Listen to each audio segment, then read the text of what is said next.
All right, welcome everyone. Wow, we just hit 100 people listening to the AMA. Today is May, sorry, not, I almost said May. It's June the 8th, beautiful sunny day. We're kicking it off today with Janis Capital. My mom's name is actually Janis, which is pretty funny. That's why when we were going through the project and stuff like that, my coworkers were like, "Oh my god, that's so funny. I see why you chose the project." And then I didn't even realize. But yeah, super excited to have the team on here. We have Kurt. He's very, very ambitious about his project. When we were talking about, what these guys have planned and such like that, it was a lot of stuff. He sent us a lot of info to review and go through and make sure, we have great questions to ask him and such like that. Overall, very, very great project we could see here. But yeah, we're gonna let Kurt take it away. Starting off, could you introduce a little bit about yourself, and then if any other team members you have behind Janis, let me know. Sure. Well, again, my name is Kurt, and I am the project lead of Janis Capital. And I have been actually in crypto since 2014. So this is actually my 10th year in crypto right now. And, I got basically hooked on it a long time ago. But then I didn't actually go full time until, after finishing school and all that. But I got into running community DeFi projects in July of 2021. And so we began with yield farms, but then, so since then, we have run, several projects. We've run yield farms, some rebase DAOs, and a couple of algo stables, and a play to earn game called Farmerland. And some of those were designed to last only a certain amount of time. So we participated in layered farming, which, there were some yield farms back in the day that had, up to 7 layers or whatever. So we actually ran 4 yield farms, and they were basically layered farms. And so we have run several projects, but so the last 2 were called RB10 Finance, which was an algo stable pegged to 0.1 Ether on Arbitrum, and Farmerland, which is a play-to-earn game, farmerland.gg. And so that's a little bit about me. And so now we are releasing Arbitrum Janis Dex. So it's going to be a decentralized exchange on Arbitrum Network. Also, so my partner is also Wojak. He's not going to be able to be here today, but he's our lead engineer. And he's basically in the background setting stuff up right now. Like, he just put up our referral page. So if you go to our DApp at janis.capital, janis.capital, you can see the referral page and also the fair launch page, which is basically the pre-sale, and a farms page placeholder. So I guess that's basically a bit about me, but also I should say, so we are always looking to bring utility to our ecosystem that we are developing. So the yield boosters, as I was saying before, the yield boosters in Janis Capital are going to be Farmerland NFTs.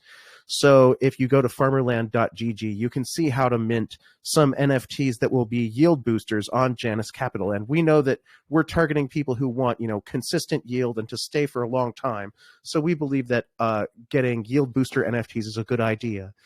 Also, it sort of shows the utility that we're bringing to our other projects, because, we're not having a separate NFT mint for this. And we were sort of discussing before the recording started, it's the fact that it might be kind of scammy to, introduce excessive numbers of NFTs and introduce NFTs when you don't really need to. So we have this other P2E game that already exists and is already in operation.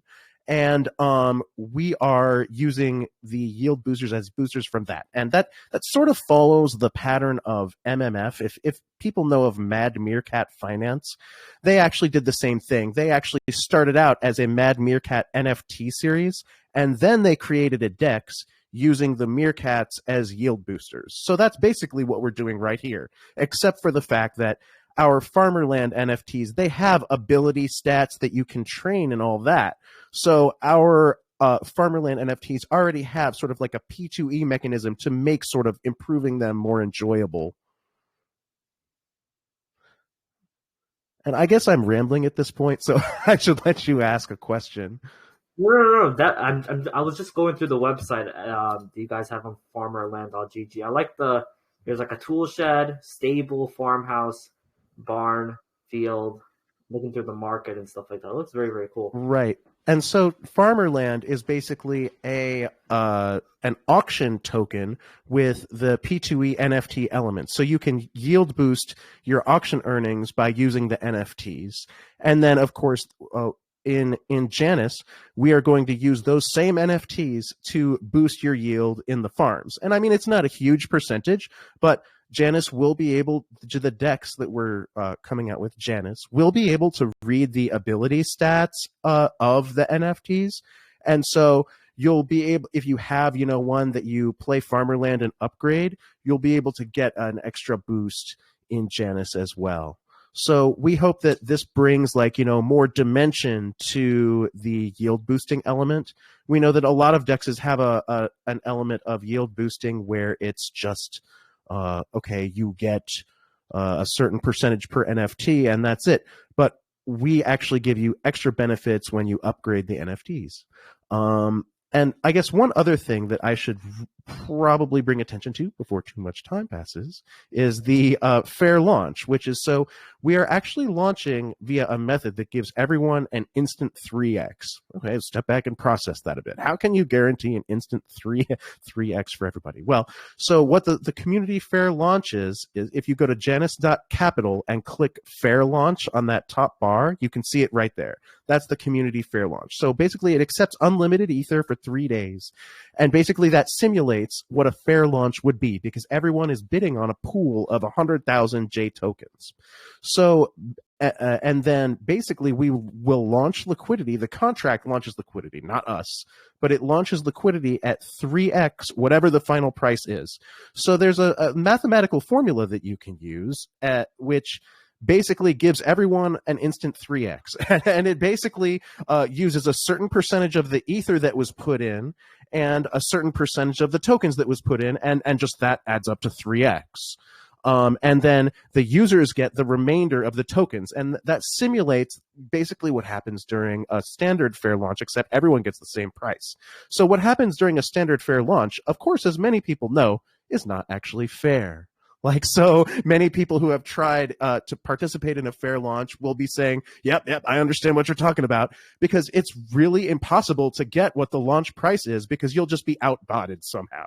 Some bot will always grab the fair launch before you will do it manually. And so our community fair launch process basically accepts unlimited Ether for the period and then gives everyone a 3x and gives everyone the same price. So you get your tokens will be vested linearly for 40 days. So in order for people to actually be able to process and get their fair share of that 3x, because there's not unlimited liquidity, the price might not stay there forever, but we're releasing the J tokens over 40 days. So, over each individual day, only 2.5% will be released. And so then, everyone who participates in that community fair launch will get, in my opinion, a pretty fair chance at, accessing the price points that they feel are appropriate. So we feel that this 40 days of release basically does allow people to make use of the free 3x.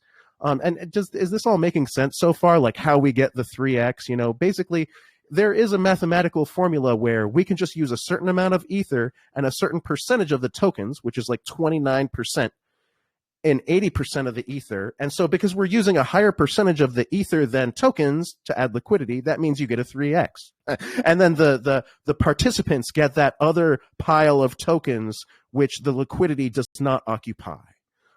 So basically, this formula has been used before and by a company called Grizzly-Fi.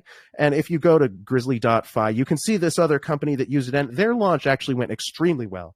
Not sure if everyone in here has heard of Grizzly-Fi, but if you know Community DeFi, they were quite well known for a while. They got like 26 million or something in their community fair launch. And then, people definitely ROI plus.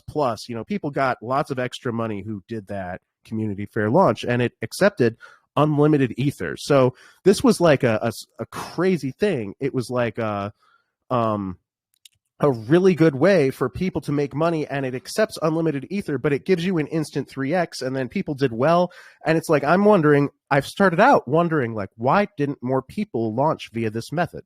Like, that's a fair question, right? Like, so why are we the only other people who are doing a community fair launch besides Grizzly Fi? Like, why? Like, why wouldn't other people do this? The answer turns out to be the Grizzly Fi contracts were actually very poorly coded. And it actually ends up taking a bunch of steps that don't really make a lot of sense. And it would be like somewhat hard for another developer to sort of stand by the contract. So what we did was we rewrote the whole contract. So we rewrote the contract to get functionality and not the actual spaghetti code of the original Grizzly Fi. And so we actually wrote it so that it gives you the 3x based on, a certain mathematical formula that we devised. And we actually had the whole thing audited by PeckShield. So, if you go to docs.janis.capital and click audit, you'll see we do have a PeckShield audit, which is absolutely a top tier auditor. It was very expensive and very thorough, but very good. And they have signed off on our community fair launch contract that it works and that it gives you the results that you're signing up for. So also one other thing about our community fair launch at apps.janis.capital/pound/fair launch. If you just go to janis.capital, enter app and then fair launch, you'll go there. You get extra JO tokens. So if you go to the community fair launch page, you'll just see it right there. When you buy those Janis tokens from the community fair launch, you get 1/10 of the number of JO tokens as well for free at no extra charge, all up front, releasing instantly up front. So what are JO? JO are Janis owner tokens. So that's like an equity token, and it represents real equity because so you can see it in our infographic. Like if you want, we could even share it on the screen maybe somehow. But if you go to the docs.janis.capital. Do you want me to share my screen or if you go to docs. I'm already on the site. I've been on the site and everything. Oh yeah, you could. But if you go to docs.janis.capital and go to the bottom, you'll see the infographic, and that shows exactly where all the money that comes in goes. And so, JO ownership pool actually receives 67% of all outside revenue that the DEX gets. The JO ownership pool also gets 67% of non-extinction deposit fees and also non-native extinction deposit fees. So the infographic is actually at docs.janis.capital, right at the bottom of the screen. If you just scroll to the bottom of that screen, you'll see where I am right now. All the way to the bottom of the center panel. Oh, here, but referrals? Anyway, no, all the way to the bottom of the main page you're on right now. The main page. Oh, scroll down. Okay. That's right. Okay, perfect. So perfect. That image is our infographic that shows where the revenue goes. So the JO ownership pool gets 67% of outside revenue, 67% of non-extinction deposit fees, and 67% of non-native extinction deposit fees. So it actually receives a whole lot. So JO will be partly owned by the team, and so that's why so much of the revenue goes there. But, we can also give away more of the JO tokens. So also, the main farming token that you're bidding on, Janis, will have a pool that also receives some of the outside revenue and deposit fees and all that. So in my personal opinion, this is like, one of the best revenue sharing solutions there is. And in the past, we have given away like lots of really good revenue sharing. And so we also have B2B sort of income to discuss. So one way that DEXs can make money is by selling pools and launchpad services. So one thing we will do is give other projects like a platform to do their launches, and we will do things like hold liquidity. And if the other teams want, we can also set up things like milestone criteria and all that for them. We can also set up farms and pools. So as a DEX, we can set up incentivization of launch padded projects liquidity. And so all that is going to bring in revenue, and those B2B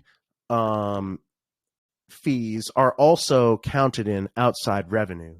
So the only thing we're not giving away is the house token deposit fees, and that's to support our previous projects. So we have Farmerland's wheat token and also RB10 finance tokens, which we're going to have some pools to remove them from the market called extinction pools. So one other cool thing about Janis will be the fact that we can create pools that emit tokens and sort of remove any other token from the market.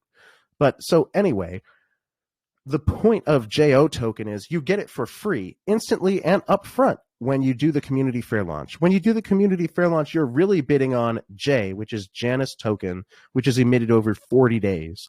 But you get those JO tokens ownership all upfront because you deserve to be able to have an ownership stake.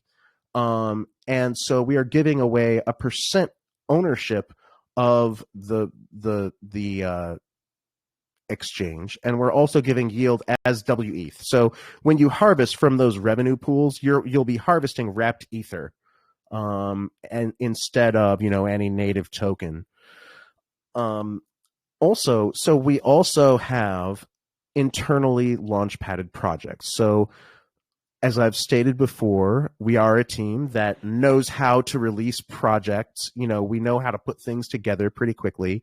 And so we have set our sights on a few certain sort of highly useful DeFi projects, which we feel could really benefit us and bring us lots of attention. Like, so for example, CryptoFrog, have you heard of Libra Finance? Is that the one that was like the APY where it was like compounded? Because I know you were talking about Grizzly. I knew what Grizzly was. That was like it was like a meme coin that was like liquidity mining. I think that was Grizzly Finance. Mad Meerkat Finance I was actually looking at back in the day when Crow was popping. And I was thinking of getting two of the NFTs to get like the boosted APY for staking. So I know what you're talking about there. Yeah, I don't know. I actually had 3 Mad Meerkats as well. And it's funny because if we use the historical precedent of Mad Meerkats, we can see where like the base price of them went up to like $4,000. And so for a while, I was sitting on a 10x from NFTs. And I thought I was so great because I had some Mad Meerkat NFTs, and really, they gave away like a 2 to 3% boost each on MMF farms. So, that goes to show that, that can really make NFTs moon very hard. So Libra Finance is a fork of something called Liquidity. And it's basically a collateralized vault where you put Ether in a vault and then you mint a stable coin. So it's an over collateralized stable coin. So the point of it is that they can now switch out Ether for STETH tokens, which are yield bearing. And so they can make an intrinsic yield on the stable coin. And then they also emit their own sort of shitcoin.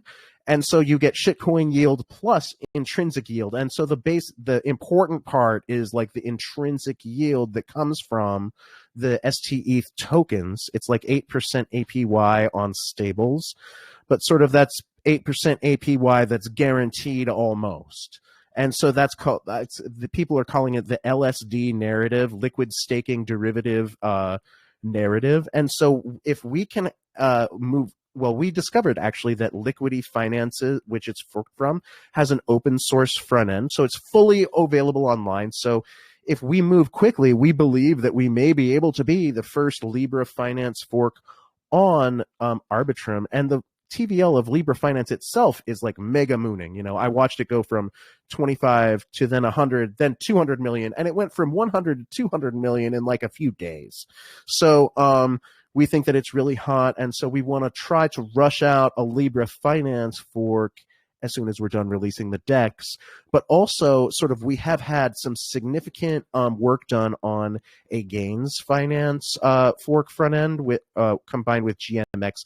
We want to sort of combine some good features of GMX and gains and release a leveraged trading platform. And so there's the direct use of the leveraged trading platform, but there's also the fact that when we own a leveraged trading platform, we can give ourselves a discount on fees. And so that's the really important part, because there's another sort of flywheel project that I want to disclose, which this is probably the first time we publicly disclosed it, which we want to create a stablecoin which is liquidation free. So we want to create an LSD stablecoin which is not subject to liquidation like Libra Finance is. So what we want to do is have a stablecoin that consists of 50 cents worth of Ether plus 50 cents worth of a 1x Ethereum short. So if you own a leverage trading platform and you actually own it, then you don't have to pay all the fees of gains finance. So, and that's really the thing that would kill this idea if we tried to use gains finance itself, because it's actually very expensive fee-wise to open leverage shorts on gains. But sort of if we don't charge ourselves fees, then we believe that this will be a viable way to start a stable coin. And so if we're able to do that, then we will have a new DeFi primitive on our hands. It will be a brand new type of stable coin, which will be LSD derivative, but also liquidation free. And sort of, I mean, maybe I've even said too much because we can't work on this for a week or two. You know, like sort of somebody could maybe steal the idea from us because it's too hot or something. But that's what we want to do. It's sort of similar to an idea that Arthur Hayes circulated based on a Bitcoin based stablecoin, but we think that it's possible to do it with Ether. And if we're able to do that, then we will have a whole new DeFi primitive on our hands. And at that point, Janis Capital won't be replaceable by anything else. But yeah, anyway, did you have any more prepared questions? We had a lot of questions, but I guess you kind of covered a lot of them as well. But I still have a bunch of questions also to ask. What a great presentation to start off the project. You're very, very passionate about. I can clearly see you're very passionate about Janis.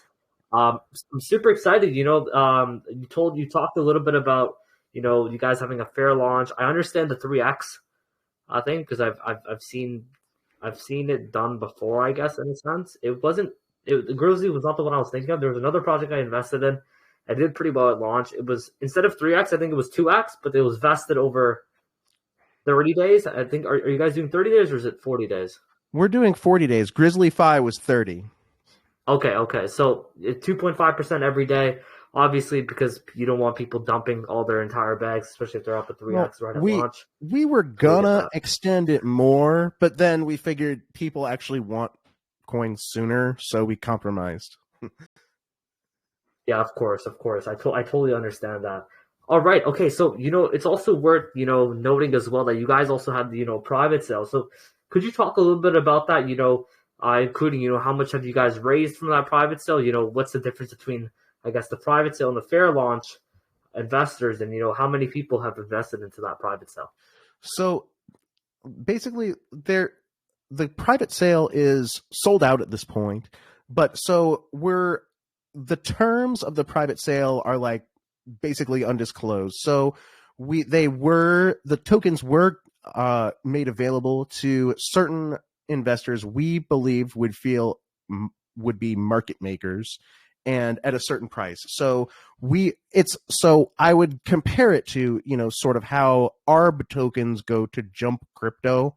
Like, you know, there's that one company, Jump Crypto, where everybody said, okay, they're sending so many ARB tokens to Jump Crypto. Well, the reason is because Jump Crypto is a professional market maker. And so Jump Crypto, you know, added a bunch of the ARB tokens as liquidity.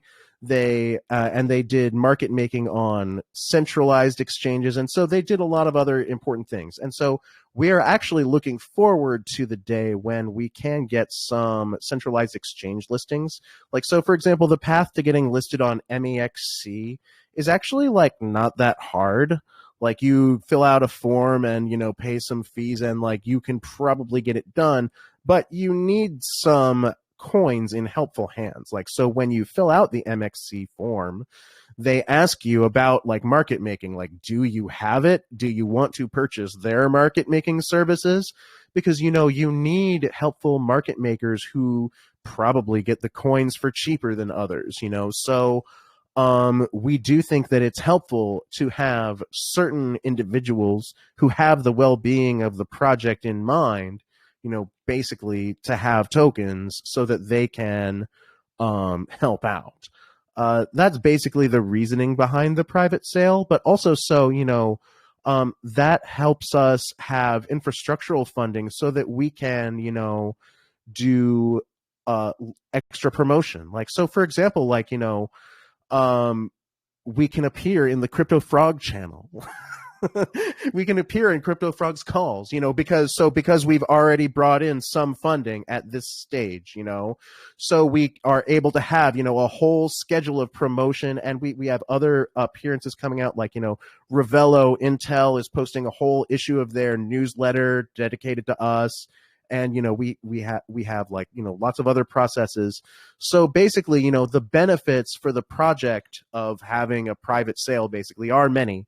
And also that gives the team, basically some funding to do, activities that are helpful to everyone. And we're also using it to fund additional development. Like, so you've already heard our other development ideas. And so lots of development has already happened, as partly as a result of the grace of these funds. It was more like, we spent other funds that we already had and sort of refilled our coffers, but, now we're able to keep, we're able to schedule a full slate of promo right away. And it really makes things easier for the project. Okay, very, very true. And obviously, a lot of projects, they do private sales, to get funding and such like that. So totally valid. So, I guess quickly touching upon the idea of, the pre-sale and such like that, I believe you guys are starting tomorrow. Is that, if I'm not mistaken? Correct. It'll be 9 p.m. GMT tomorrow on 6/9. Okay, Carefully so selected date. 9 p.m. tomorrow. So that would be obviously on the 9th. GMT, so 5 GMT. p.m. Eastern. 5 p.m. Eastern. Okay. And, how much are you guys, I think you mentioned a little bit before, was it around 100 ETH that you guys are trying to raise? So we actually don't have a cap. So so basically the way the presale contract is set up for this contract, there is no limit on how much the presale can bring in. We can still offer everyone the guaranteed 3x. That's just how it is. Because so the way that the guaranteed 3x works is not dependent on the number of ether that comes in. So we are basically asking the community to come up with what they think is a fair price for the ether. That's what makes it sort of a fair launch. And then we're giving everyone a 3x. So we're simulating 3x in buys by the community. So we actually don't have a cap. So when Grizzly Fi did their community fair launch and gave away the 3.3% per day and did the same formula but different contract, they raised something like, I think, $26 million. Would I feel great if we raised $26 million? Hell yeah. But I mean, so I think probably we won't raise quite that much. But I think that there's something called Schelling points. Have you heard of those? There are like certain prices that people could agree upon in the absence of any other information. So if people think that the price should be $10 per J token, that would be $1 million. because the amount available in the fair launch pool is 100,000 J, and then they will get 10,000 JO as a free bonus, and that's divided up between the contributors. So do I mean, what would my estimate be? Like, if I have to call out an estimate, I would say 1.2 to 1.6 million or something. But I would say that people would believe that Janis tokens would be worth $10 or more. So my hope, anyway, would be like, 1.2 to 1.6 million. But the raise for Grizzly Phi sort of took on a life of its own and got all the way up to 26 million. And I think a lot of what made people contribute was the stories about the guaranteed 3x, which turned out to be true. I mean, I don't know if they actually got 3x because the price went down during the period, but I mean, at first the price went up. So, I mean, I think Grizzly Phi people who put in the 26 million actually did very well off it. So, the question of amount we would like to raise, well, of course, everyone would like to raise, as much as possible. But yeah, that's my estimate of like a realistic amount. That amount would give the team like definitely sufficient resources to put out this Libra finance fork plus the leverage trading and take a stab at that over collateralized stablecoin that's liquidation free. So, if we do what I'm saying right now, then yeah, I mean, we have some major DApps coming, which will benefit, JO holders, as the beneficiaries of the outside revenue.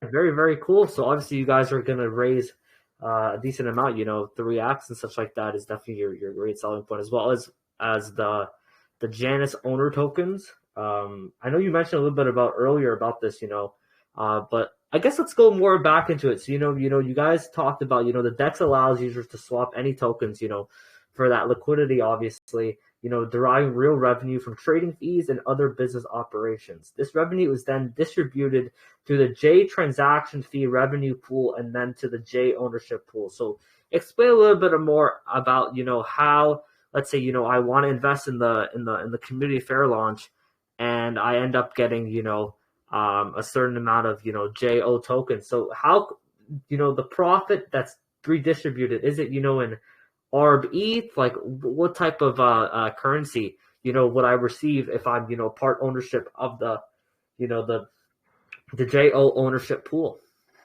Oh, well, the J and JO transaction fee revenue pools will both emit wrapped ether. So the revenue token, so when we say that the trading fees will be going to those pools, they're actually liquidated trading fees. So we're not sending the JO and J ownership pools like every single token that gets traded in LP token form, which you're actually correct. If the actual revenues that come from DEX operations are actually in LP tokens, and they're in every LP token that gets traded. But we don't think that users want that, of course, because, there would be a lot of dust tokens getting sent. So we will actually have we'll have our own script. I won't call it a bot. We'll have a script that liquidates the house portions of those tokens, and then we'll get wrapped ether. And then the wrapped ether is what's going to get sent to the transaction fee revenue pools. And again, so actually only 16. So most of the time, LP providers really just do what they do for the J token yield in farms. So we're actually taking 83.3% of it and splitting it between those two pools.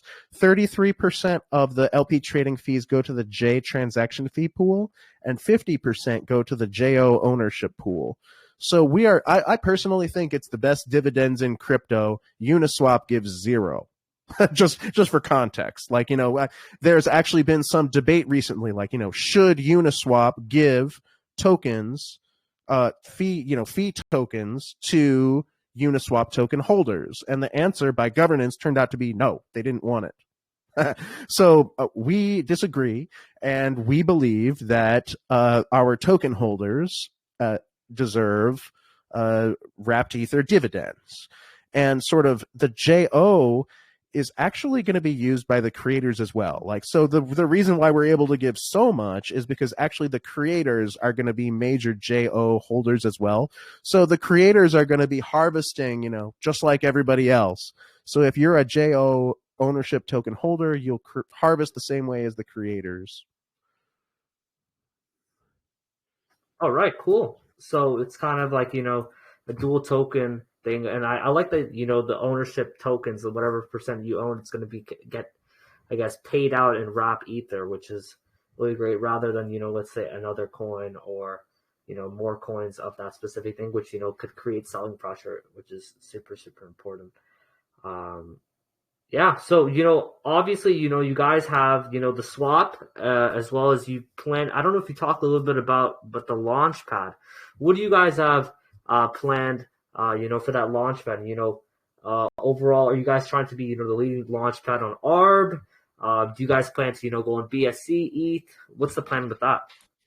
Well, so as far as multi-chain plans, I'll answer the last part first. Multi-chain plans are basically a yes. So the Arbitrum Janis DEX, I guess, was first because we really wanted to have a DEX where our farmerland NFTs got this amazing utility of being able to boost yield and all that. So we did Arbitrum first in order to get features and integrations with our other users and other dApps. But after the Arbitrum deploy is complete, and of course that involves a lot of technical website work, there's a lot of slog we're doing right now.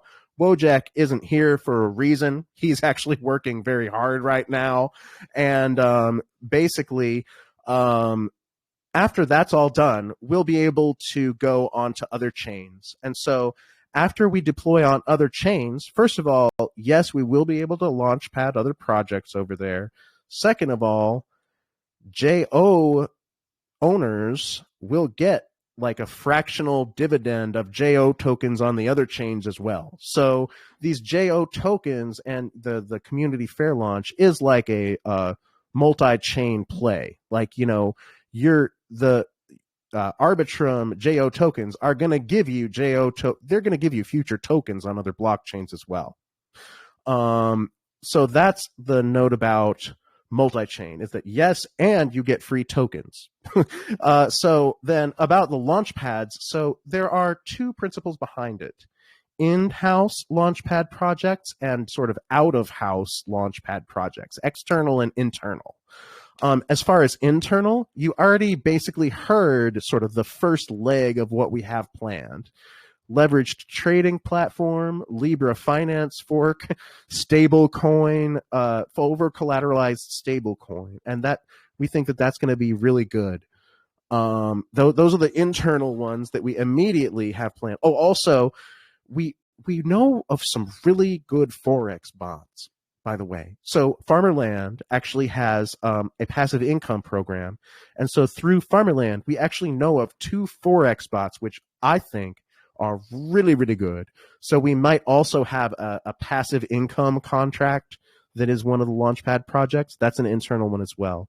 So, but as far as external Launchpad projects, we do plan to have them. And so B2B services, we think, are going to be a big part of our outside revenue. So, where it says outside, where we say we want to bring in lots of outside revenue. Well, how do DEXs bring in outside revenue? A lot of it is through Launchpad services and sort of selling pools. So we can provide sort of a one-stop shop. Now that we have our own DEX and Launchpad, we can provide a one-stop shop. If a community project comes to us and says, well, we want to launch everything. We need everything from a farm and a DEX to an actual Launchpad contract and a liquidity locker contract. Can you do it?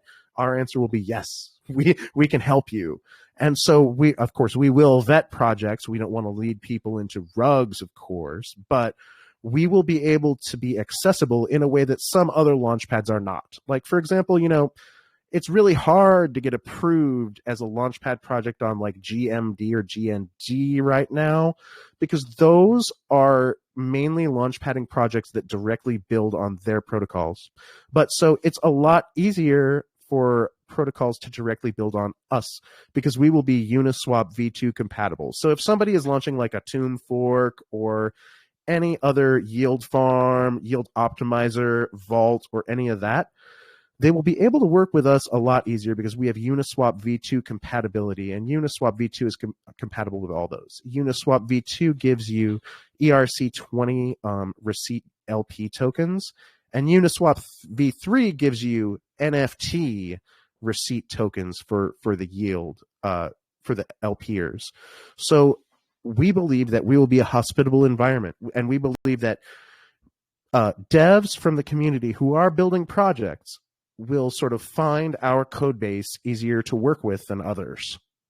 And so that will make them want to choose us. Also, so our willingness to sort of accommodate them and sell them farms and all that and launchpad them will be a draw because, you know, it's not easy to be a creator these days. If you apply for a reputable launchpad, a lot of what you get is just doors in the face.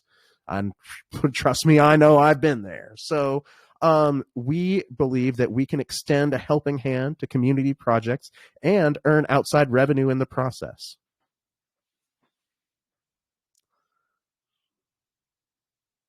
Okay.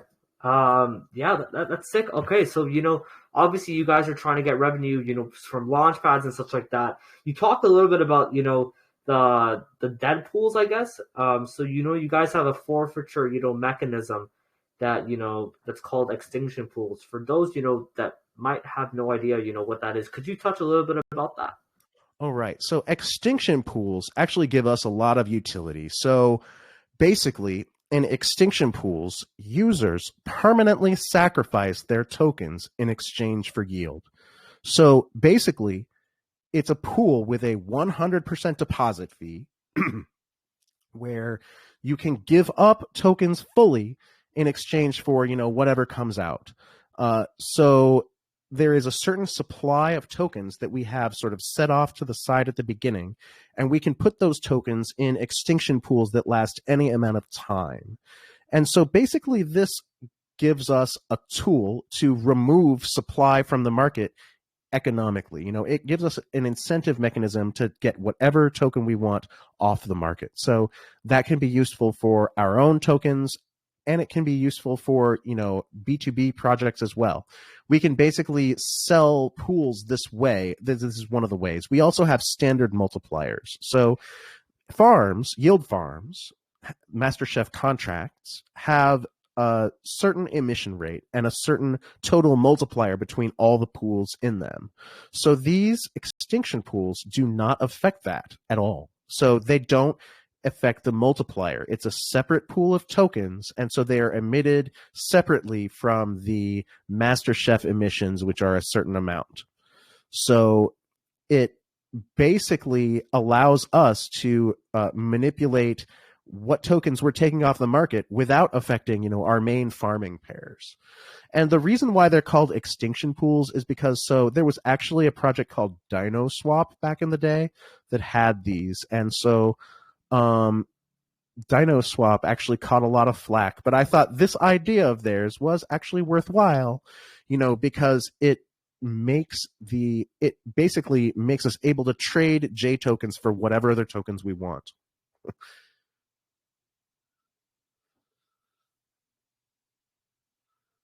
Okay. So I guess it has that revenue behind it. Obviously you guys want to have as much different avenues of streams of revenue for the project as much as possible, as well, to give back to the ownership tokens, as you guys continuing to keep growing the ecosystem and stuff like that, which I really, really like. I know that you guys, have that sort of governance. It's kind of like a DAO model in a sense, and also referral system as well. So for people, that want to make, a couple extra dollars, talk a little bit about the referral system and, how could it benefit, participants.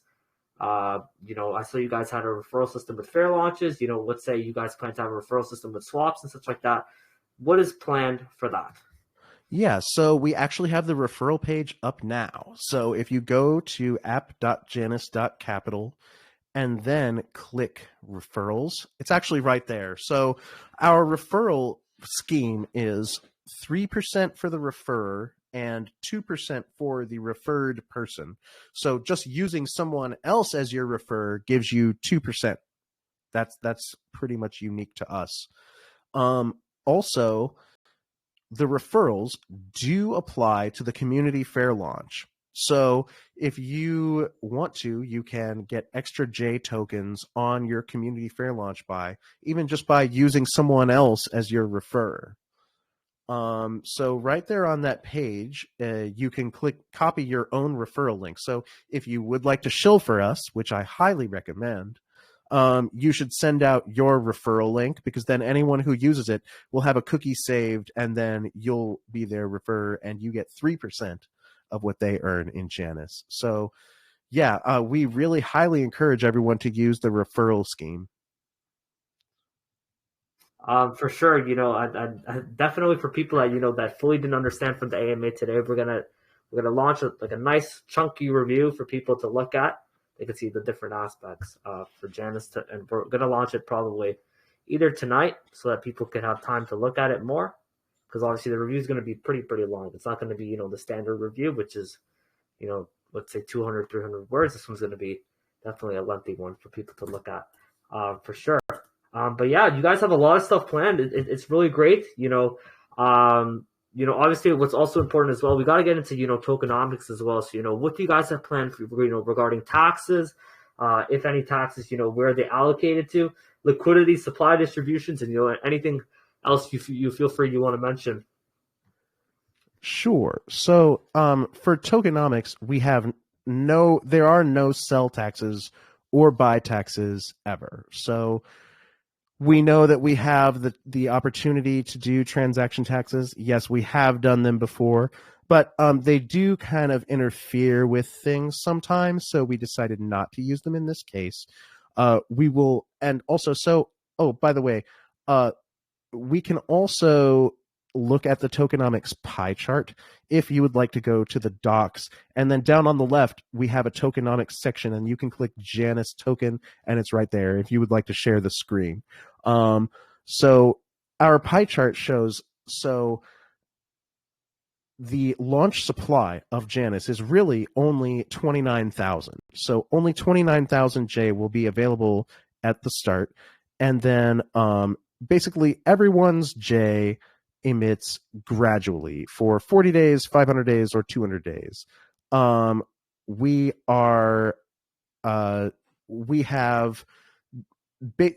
it is. It's really a pretty standard pie chart. The things like ecosystem development are there to cover things directly, like, for example, if MEXC wants to list us, they actually need tokens not to sell for themselves, but actually to provide liquidity to anyone who wants to withdraw them. There have to be a certain number of our tokens in wallets to withdraw. Also, we have some community incentives, and so if anyone would like to participate in our official shilling contest, we actually have a private shillers group, and you can contact the Metaverse Guide on Telegram if you would like to join. But so community incentives are that. And sort of the extinction pools, there will only be a few thousand of those tokens released at the start. So we will only have 7,200 available over the first 60 days for extinction pools. And that's basically the tokenomics for J. We can also go down to JO and look at the same thing. So if you close that out and share the screen for the next page, JO. Oh, actually, you could look at that one also, the tokenomics. You could look at the bottom, scroll down and look at there. Okay, so that's the projected supply after time. So again, at launch, only 29,000 tokens available. After 1 year, 739,000, etc. Until 3 years after launch, we will have about 1.4 million tokens available. So there's no max supply of J, but it keeps going up gradually like that. And there will also be like some extra from referrals. So we could go to the JO page now and look at the tokenomics and allocations for JO.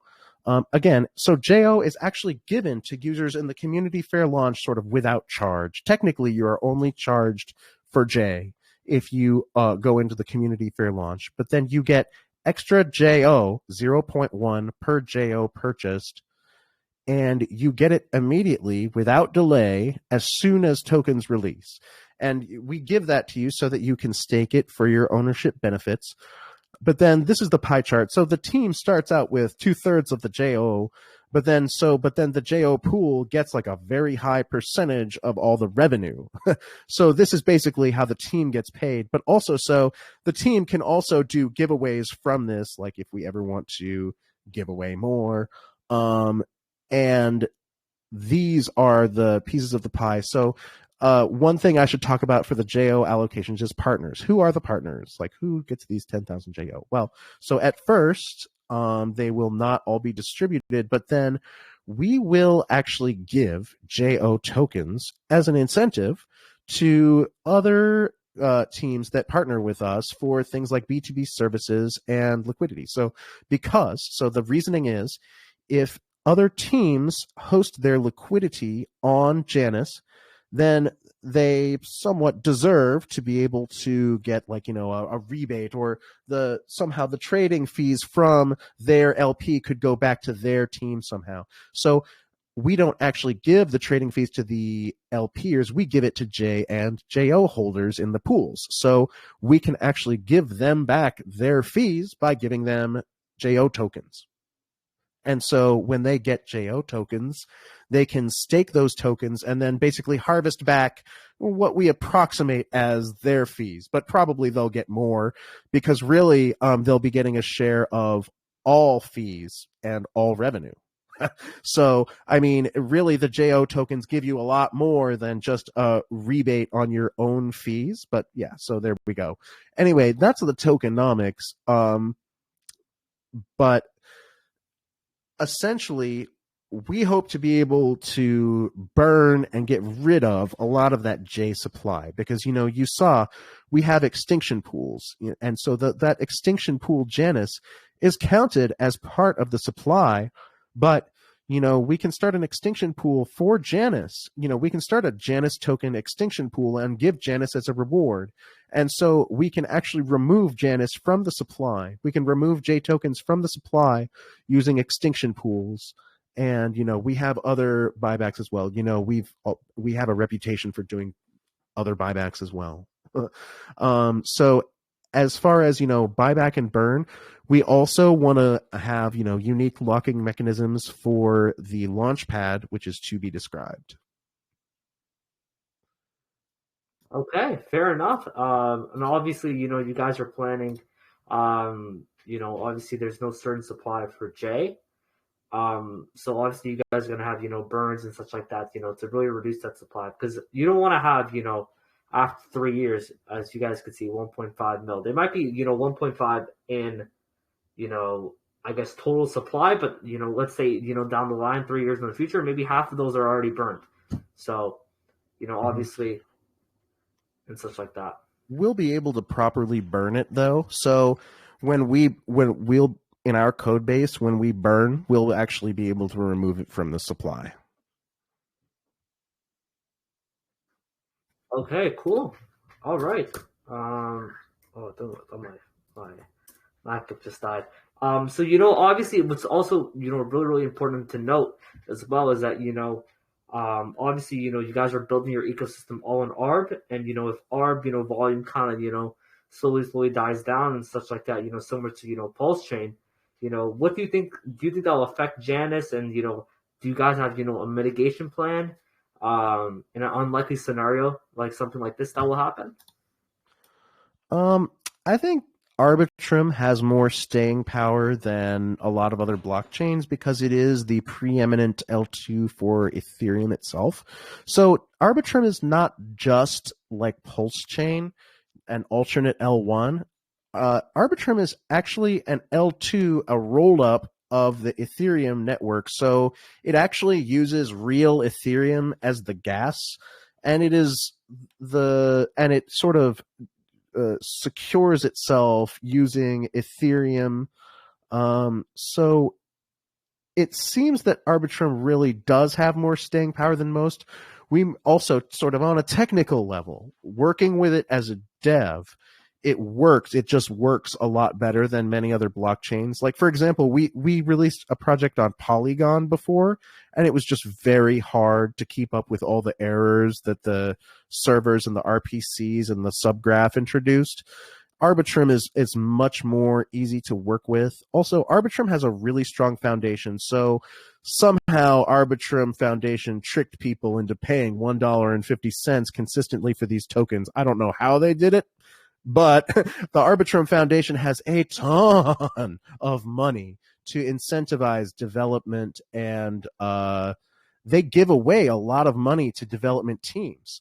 So they really attract a lot of the best D apps, and I don't think Arbitrum is going to be hurting for compatibility anytime soon. So that's why I think Arbitrum is strong. So that's why I would say I disagree with the basic thesis that Arbitrum is bearish. So I believe that Arbitrum is bullish. But if let's just assume for a minute that you're correct and that Arbitrum suffers a downturn.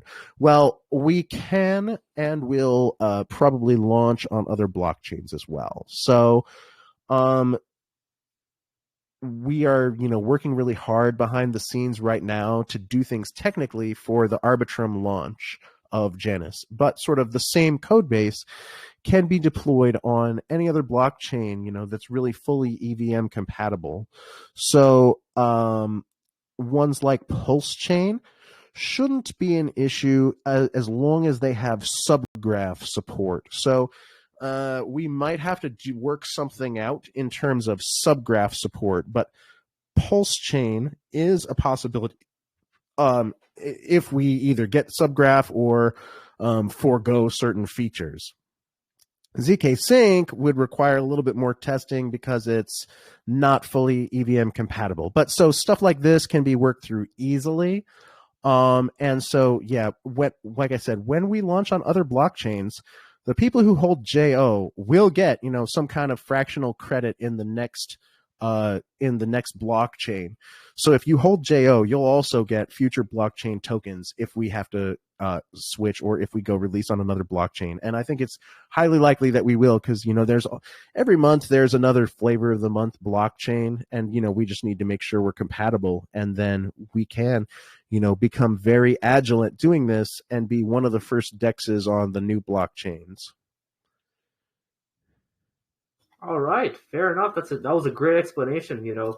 I didn't know that about ARB and such like that. How they got so much money based on that. Well, so that's very cool. Yeah, I mean, just maybe you heard about the token launch and how it launched on every centralized exchange at once, and how they airdropped everybody who had been using it. So basically, they got everybody on board with incentives of being aligned by airdropping everyone.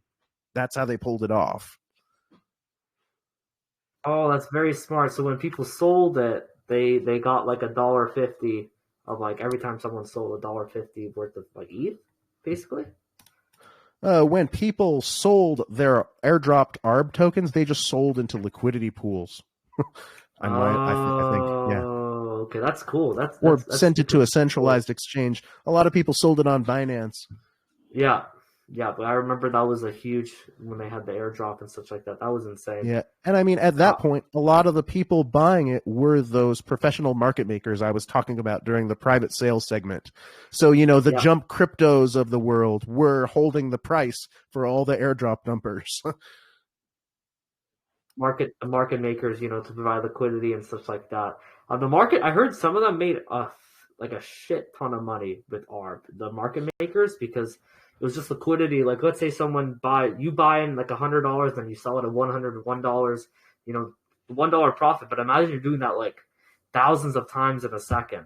So it's Well, yeah, they knew there was going to be a ton of volume, and also there was just a lot of price differences between exchanges, lots of exploitable ARB opportunities. Yeah, so I mean, stuff like that is just a field day for professional high frequency traders, market makers, arbitrageurs, and all kinds of other types. And that's a big part of the reason why these airdrop tokens continue to succeed. Very, very true. All right, I guess in terms of, security and such like that, you mentioned that you guys are audited by one of the top auditing companies. Are you guys also KYC'd? And, when you guys, end up launching, how long will LP be locked for? Oh yeah, so the audit is by PeckShield, and so PeckShield, as most people know, is one of the top auditors. They are a community commentator on security issues, and so I think all severity issues were resolved with our PeckShield audit, and I think no one would really sort of question the validity of a PeckShield audit. I mean, I've not heard one person say that PeckShield is not good enough. So we are very proud of how well we have been audited, and of course we believe that our highly valued users deserve this. We paid a huge amount for this audit. We are not paying people who do the service cheaply. We are paying the best. So yeah. So as far as the team, we are pretty well known. As far as I have done paid KYC for about 7 projects. And overall, I paid about $28,000 for doing it. Stopped doing paid KYC after that. But so if you want to look us up, you can look us up through the paid KYC for our yield farms, which was done through RugDoc. And also, so we're just really generally very well known in the community. I mean, so we have been doing this full time for 2 years next month. So as of July 2021 was when we started, and through all that, we've always worked with all of our project users through multiple projects. Like for example, when we're releasing Janis Capital, we're giving NFT yield boosters and pools to Farmerland and also RB10 Finance. So I guess sort of we don't really meet the MO of a rugger. You know what I mean? It's because we are always releasing a project. When we release a project, we always give like a swap or some pool or benefits to our previous people.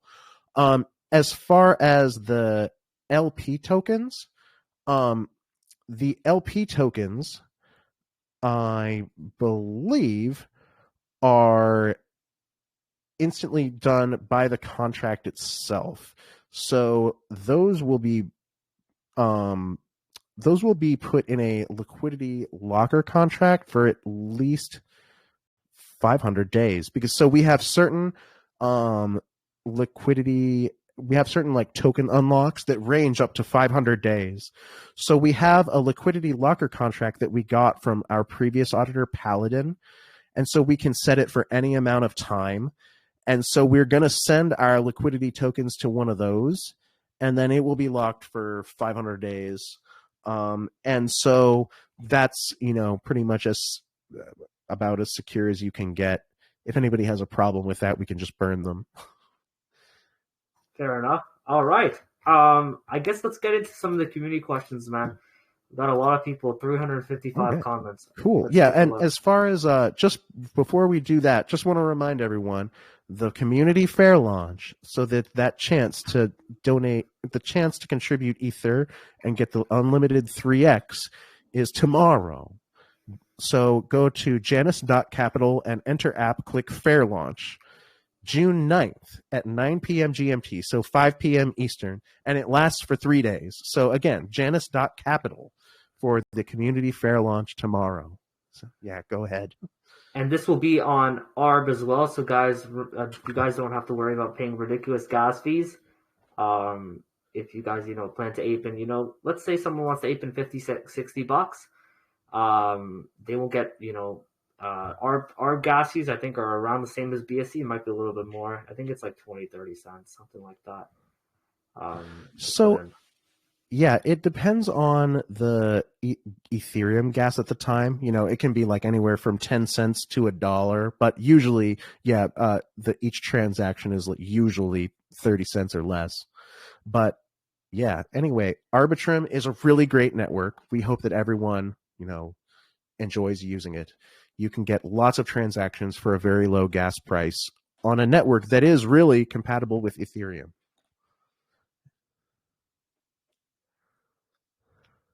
Oh, right. Fair. Absolutely true. We did a lot of projects with ARB and stuff like that. And the gas fees are super, super cheap. I've seen a lot of volume come from the frogs from ARB.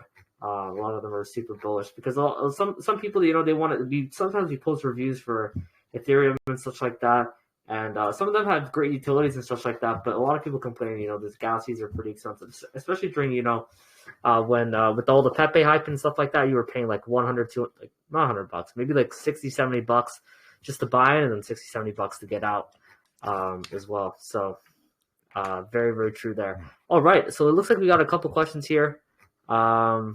Here, I'm just gonna go through. Mike has outlined some of the best questions that we could ask.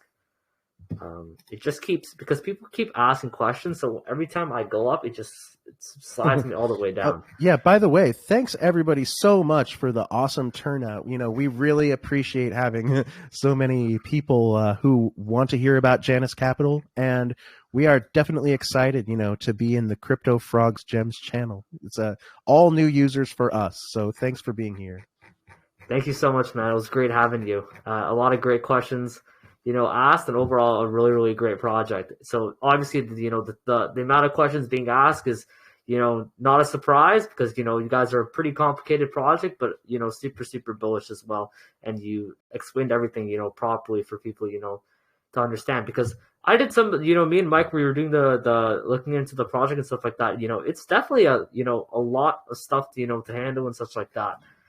So I totally get what you guys are saying. And yeah, here. again, we really appreciate all the interest. We can tell it's really strong, and also the channel. Your channel is also really strong. Lots of people. We know there are lots of channels in DeFi that just really aren't seeing the activity level that they used to. But the CryptoFrogs channel evidently is different. There's lots of people in here. So yeah, thank you guys so much for having us.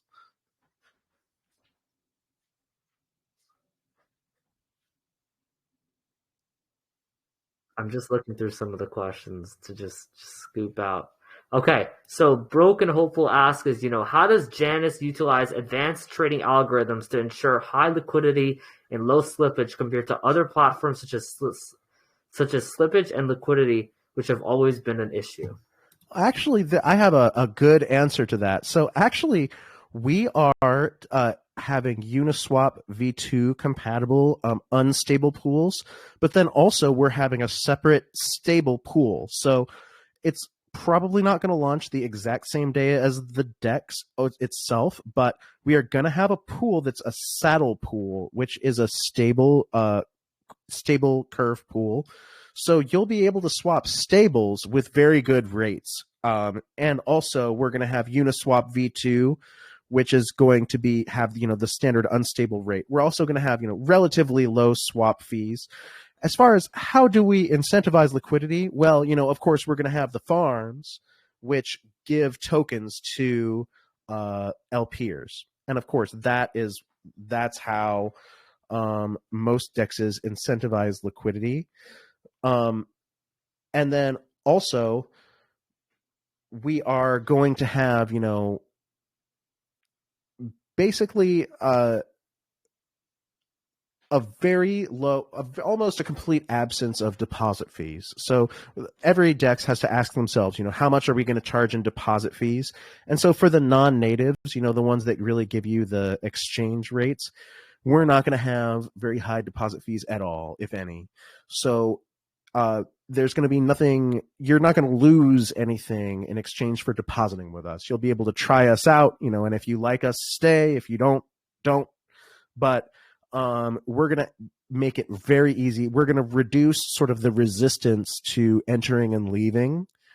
And in the future, so we're going to unify the Uniswap v2 and v3 code bases. So we're working on sort of Janis v2, which is like a way to make both sets of commands, Uniswap v2 and v3 commands, so the NFT and ERC20 LP tokens work on the same LP.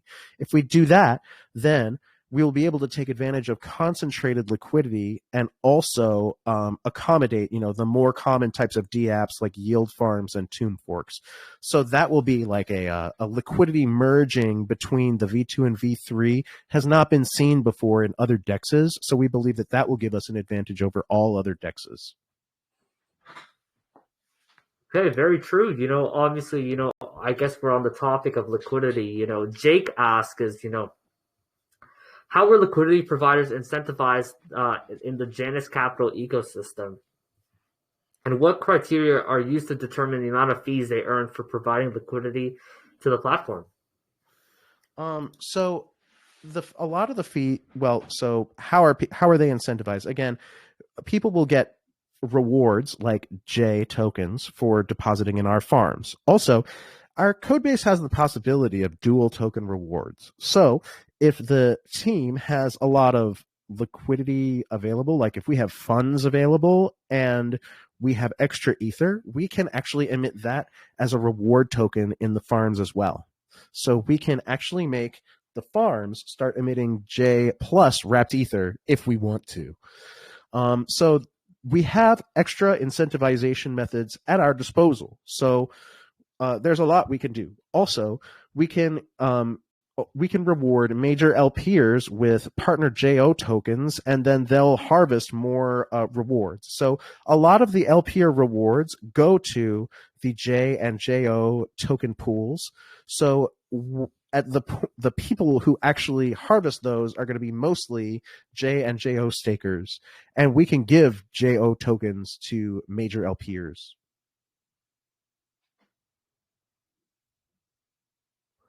Okay. Very, very fair. All right. Just look at some of the questions. There was one I really, really liked. Let me find it. 1 second. Give me a second. All right. Desmond asked, are you good to go with questions or? I think he said, give me a second.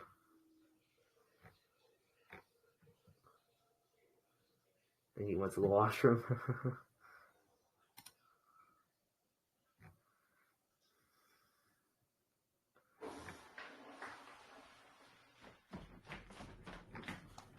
Sorry, could you repeat that one more time? Yeah, no problem. So let me just find it again. It was Desmond. Desmond asked it. Man, it just keeps going down. Hold up. Okay, give me a second. This is going to be difficult. Hold up. Okay, Desmond asks do you plan on involving non-crypto businesses into your ecosystem? Right. So we actually already have one, which is, so we actually do Forex trading. So farmerland.gg actually has a sort of side passive income fund. And that fund is actually exclusively in Forex, not crypto. Crypto is just only like the off-ramp and on-ramp mechanism for that. So that's actually going really well. Like, I feel that we have a couple of bots that are doing very well. One is making 3% per week very consistently. And so we actually want to have a passive income contract, which we will then use as a launchpad project, and then the dividends from that, the house cut from that will then benefit the token holders. So yes, as far as sort of IRL businesses, so one idea I had was a sex doll rental business. That was a joke. Oh, okay. Oh, okay. I don't actually want to clean them up. But so honestly, I don't really have much desire to create sort of physical businesses, but we can actually do things with like AI. Actually, I have a PhD in computational chemistry, but I did an AI fellowship, and I'm actually pretty interested in a lot of the AI things that have been happening recently. And I believe that it's possible to create sort of AI utilities that are pretty accessible to people, pretty useful. And so there is a possibility that we could come out with some AI related utilities as well. Fair enough. It's very impressive that that you have a PhD in what was it, chemistry? What specific chemistry? Computational chemistry. That's a hard one. That's a hard one for sure. But the point is, I mean, so I did a fellowship in AI, and so I mean, I am familiar with like a lot of the procedures and development, and sort of I believe that something like, you know, AI Bear Bull would be within our reach. Like I'm not sure. Have you heard of AI Bear Bull? Basically, it's a token where they have an AI bot that calls out bear market or bull market, and they sold it for $60 million or whatever it was. It just seems like a lot of money is available, and you know, we might release some utility from that benefits Janis as well. Cool, very very cool. All right, so I'm just looking at some of these questions. I guess the first business I did when I was a kid was I was in elementary school, and I used to buy these snacks at No Frills, like maybe, you know, Gushers gummies and stuff like that. Honestly, I wouldn't eat them. I'll trade them for like Pokemon cards, like these rare Pokemon cards at the time. And I'm 19 now, so I did that when I was like maybe 11, 10, and now my card collection is worth like $30,000 because I just kept giving these like $2 snacks, and I get these like $25 cards, which was at the time insane for me. But yeah, sorry, a little off track there. That sounds like bonding. It sounds like that sounds like ohm fork bonding, getting stuff for less. Yeah, basically, yeah. So I would trade snacks because all these kids, they wanted these like Cheetos and fruit roll-ups and Doritos. Let's say I got like $1 bag of Doritos, the 99-cent ones at the time. I got like a $25 card for it, which was like insane. Obviously, you got to take advantage of the kids, I guess. But I was a kid at the time, so I wasn't a bad person. Yeah, no, there was a guy in my high school who like paid for a whole trip by selling candy bars. Damn, that's nuts. That's crazy. But yeah, you know, I guess talking, you know, with a couple of years go by, and then now I started Frogs when I was 17. Yeah, so I've been around for close to 3 years now. But yeah, I've had this channel for close to 3 years, which is pretty nuts. But yeah, all right. Let me look at some of these. Let's take one more question. Sure. I mean, I have a confession to make, which is so when I asked you to repeat the question, I actually ran away and took a piss. So I'm good for. I was actually just saying that, and I was like, I think he went to the washroom because I heard a little bit of the drip, I guess, in a sense. But I was like, yeah, he went to the washroom for sure. Well, he came back pretty fast though. Hope you washed your hands. But I'm good for as many more questions as you want. I mean, this is a really good group, and we really appreciate the hosting. So, yeah, we want to try to accommodate. All right. Yeah. Let's take a couple more questions, I guess. Then. Where's Mike? Mike always tags the good ones. Good one here. All right. So, how does the revolutionary extension pools protocol work, where participants permanently sacrifice tokens with a 100% deposit fee in exchange for yield? What are the key aspects regarding the sacrifice of the entire deposit, the duration and the rate of the rewards, and the use of pre-minted J tokens and its independence from regular farms and pools emissions? Very good question, Jay. Right. So we have the extinction pools, which we discussed before. So the extinction supply is a separate supply of J, which is it's part of the initial supply, but it's designated for these pools. And so people have to sacrifice their whole deposit for whatever they get out of the pool. And so you're right. There are sort of tokenomic considerations, like how much do we put in the pools? You know, how long do we make those pools last? How much is fair? Like, and how do we ensure that what we're doing is really worth it? You know, because so that we're taking supply out of the market, but we're also emitting J tokens. So my idea about that is that when we have extinction pools, we also have to be sort of cognizant of like how many buybacks we're doing, because so there, from that flow chart we saw earlier, we saw that actually a certain percentage of like the fees and all that go back to the team.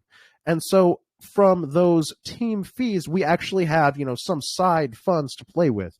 We have a reputation for using those funds, to benefit the project. And so we believe that in order to justify the extinction pools, we also have to do sort of side buybacks. So I consider myself sort of ethically obligated to remove tokens from the supply if I'm putting those tokens out there for extinction pools. So with extinction pools, the basic calculus, the basic calculation we're doing is, we add J tokens to the circulating supply and we subtract whatever we're collecting. So we can at first, we're having an extinction pool for wheat, which is our farmerland token.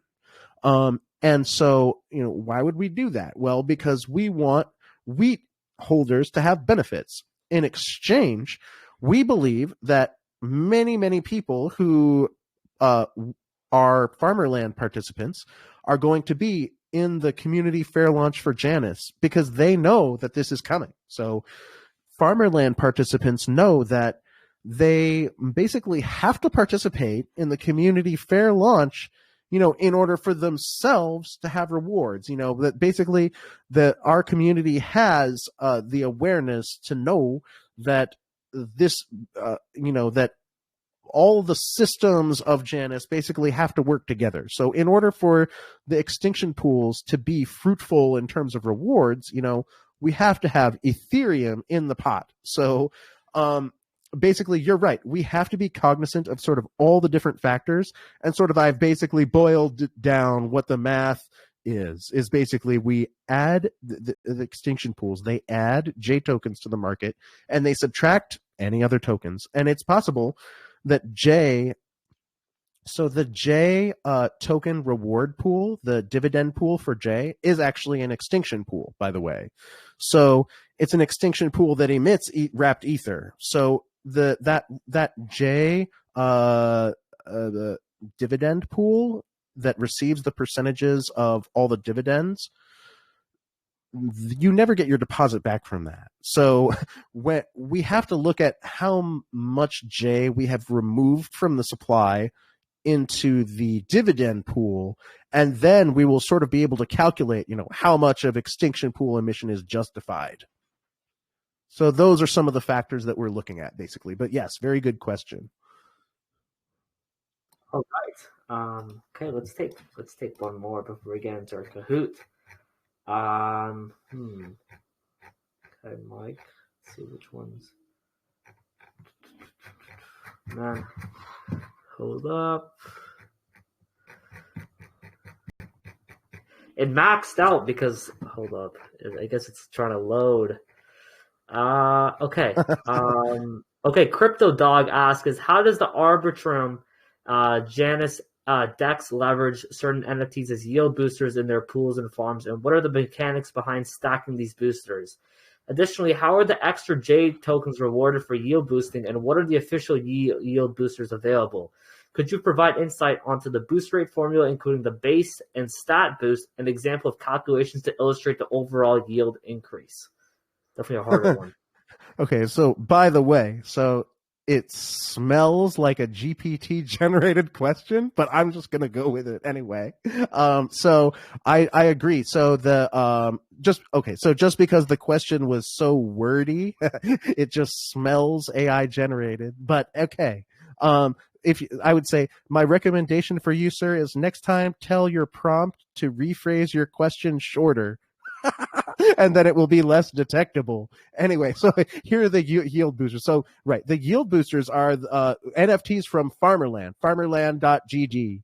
And that's our project. So again, we aren't trying to introduce excessive numbers of NFT mints here. We have a P2E game that's already going, and it has 4 NFT sets as part of it, actually. So Farmerland has farmers, land, tools, and minotaurs. So minotaurs are ones that you get by sacrificing others. So we started out with a formula of sacrificing 7 NFTs farmer land or tool to get 1 Minotaur.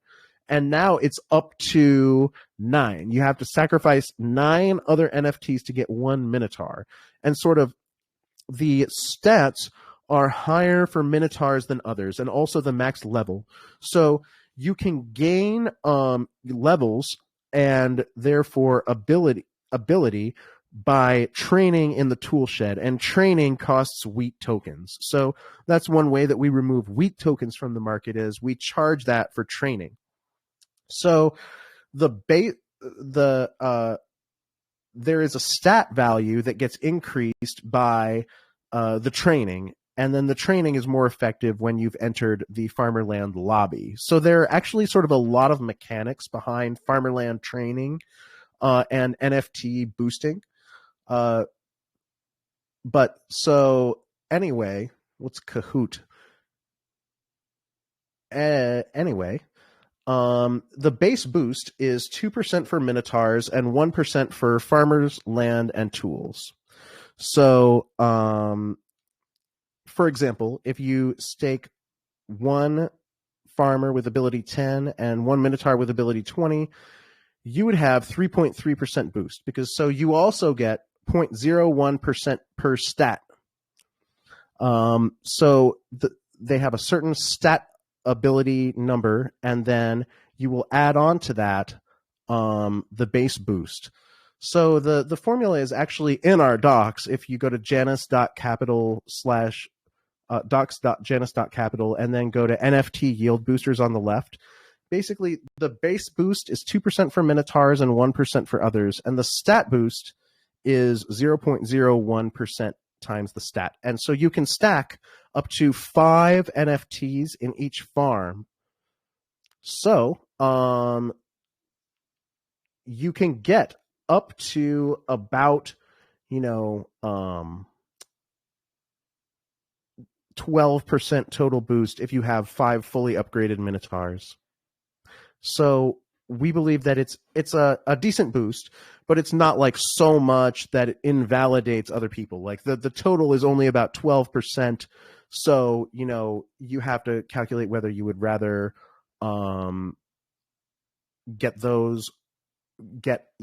basically how nice of NFTs you want. So Minotaurs cost a lot more, and then they give you about double the boost. All right, fair. Okay, cool. I guess the question you were talking about Kahoot is basically we have like it's like a trivia we built out. We get questions and such like that. You're gonna see.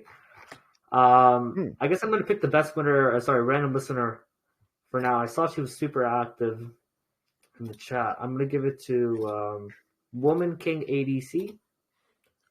Super active in chat overall today, asking questions and such like that. So congratulations, guys! Make sure to join the Kahoot. Join with your Telegram username. Join up. We're gonna give around 2 minutes for everyone to join up. We just posted it up. Top scorers will win some BNB, guys. Make sure you guys join up. If you were paying attention to the AMA, it shouldn't be that hard. Honestly, we're going to wait for around 25 to 30 people to join the Kahoot, and then we'll begin from there.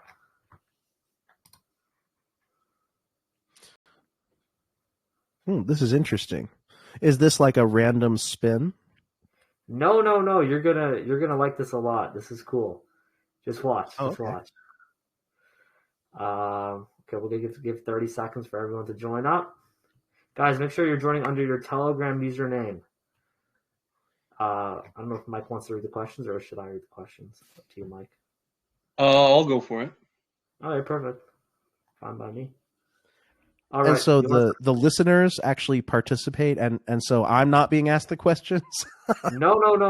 It's all the listeners. Don't worry. You don't have to talk or anything like that. I guess Mike, you can start it now. There's close to 35 people. Okay, 5, 4, 3, 2.5, 2, 1. Okay, Mike, start it now.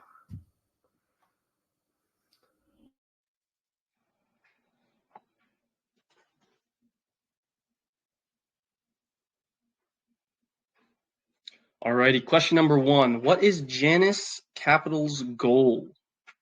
Number 1, to solve Arbitrum liquidity issues. Number 2, to serve as a central liquidity hub of the Arbitrum network. Number 3, to make an ecosystem packed full of utility that benefits Arbitrum users.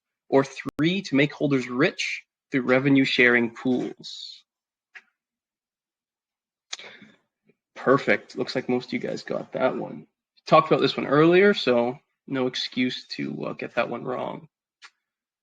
Bionic in first, Henry in second, and Leo in third. Question number 2, true or false? Janis Capital's private sale starts in 1 day, tomorrow. True or false? Super easy, guys. Super easy. Guys, remember there's an emphasis on a specific word.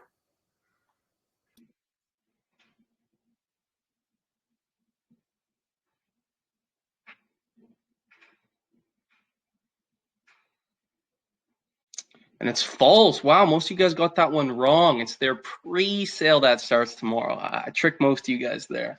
It's a good one. Leaderboard pretty much the same. Question number 3. According to their white paper, what utility will Janis have to offer? NFT pools plus yield boosters, a DEX featuring revenue sharing, a launch pad, a swap, 3 out of 4 of the above, or all of the above? Super easy, guys.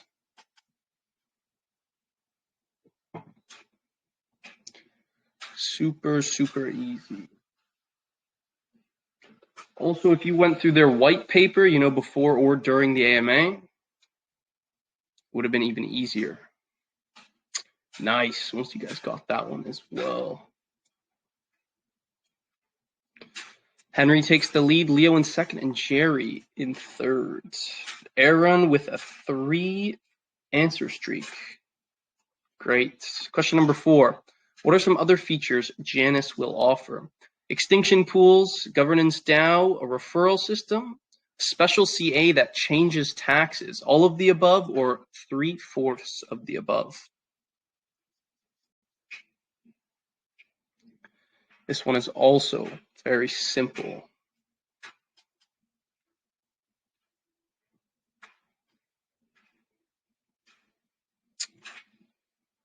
Wow, yeah, it was a pretty even split here.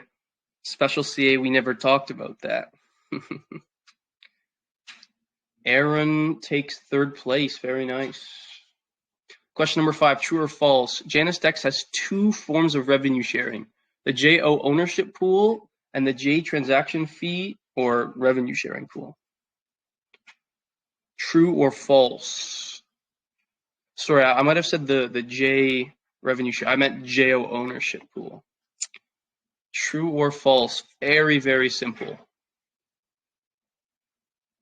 Nice. Most of you guys got that one as well. Jerry takes third.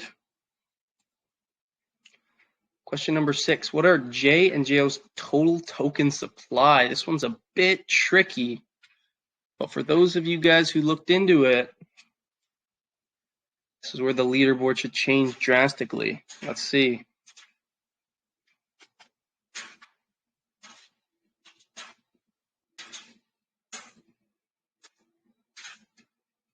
Okay, nice. Yeah, most of you guys got that one as well.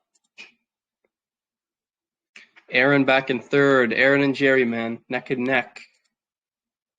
Question number 7, a puzzle. This one's going to be a bit harder. So from top to bottom, list Janis's roadmap in order. I don't think we actually dove into the specifics of this, so this one should be a bit of a challenge, but you guys definitely have some time to do this. Also, for any of you who have the roadmap open, you have some time to, look into it, answer that question. But remember, you guys are scored not only based on getting it right, but how fast you, submit your answer. So keep that in mind.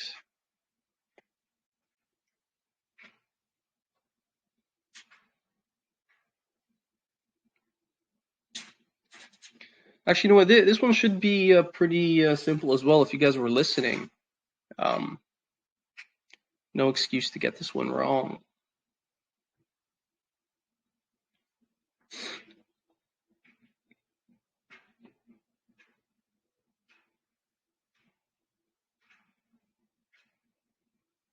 Yep, so DEX and Launchpad launch, the B2B services, and the release of the JO token, a V2, and cross-chain deployment.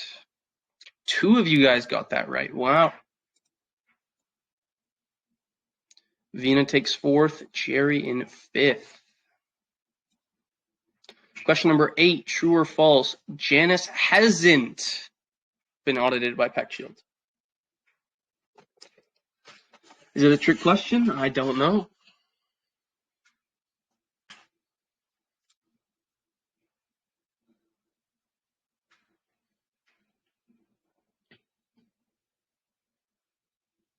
It is false. They have been. Trick some of you guys there.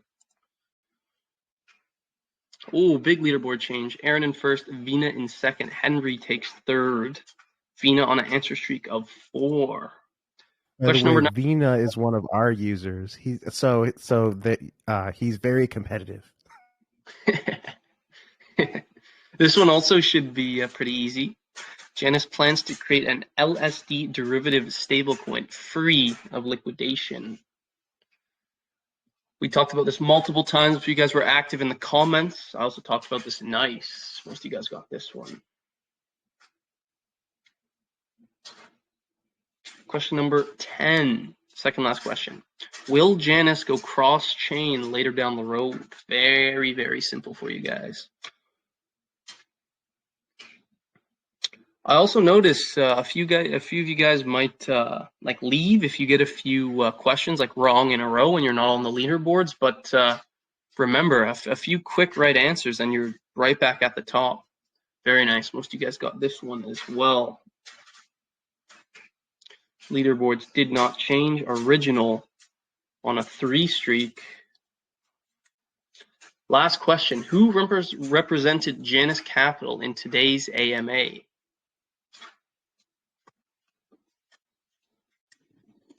If you guys get this wrong, I don't know what to say.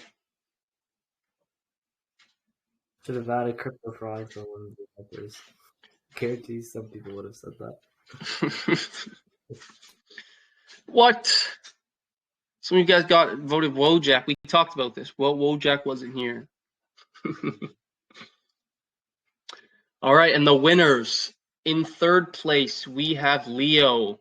Familiar face. Congrats, Leo. In 2nd place, Henry. And in 1st,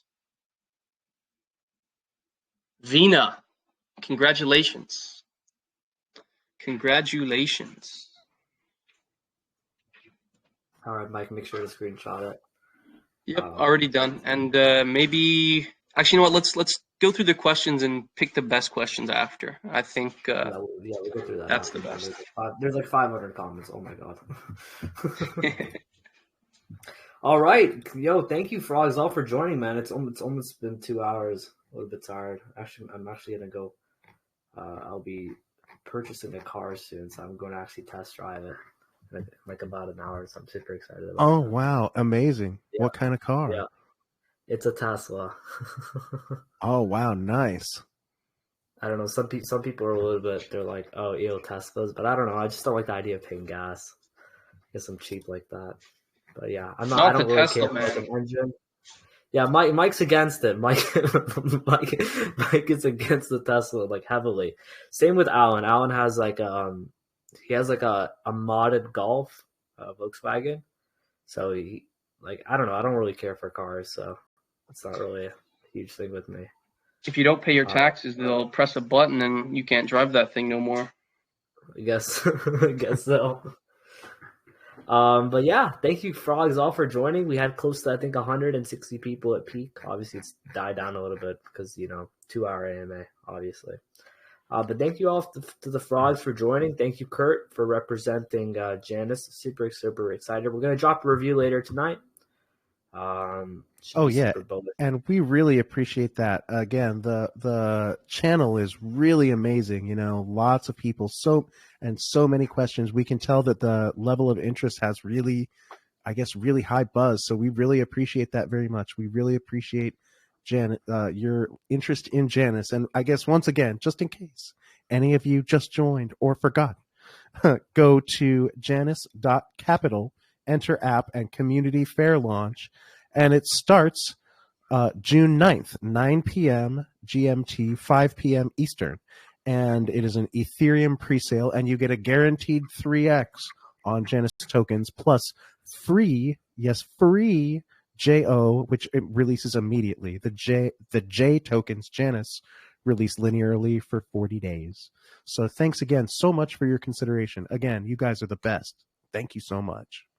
Thank you so much. And also, before people start leaving, I guess we won't get as much people joining right now. But guys, join up the Telegram. I'm going to be giving away $10 to someone random as well as an extra incentive. So guys, make sure you guys join all the Telegram, Arbitrum, Janis Dax, and I'll pick someone random to join. So make sure you guys join the Telegram. And yeah, peace out, everyone. Thank you. All Don't forget to say Frog sent me when you join. So yeah, Frog we know sent who to me. pick. Make sure you guys say Frog sent me. Use the stickers as well.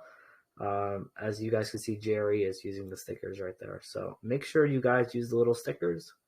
I don't know how many people will join now because it's obviously we're about to finish. But yeah, thank you guys so much for joining. It really means a lot. Peace out, everyone. Peace out, Frogs.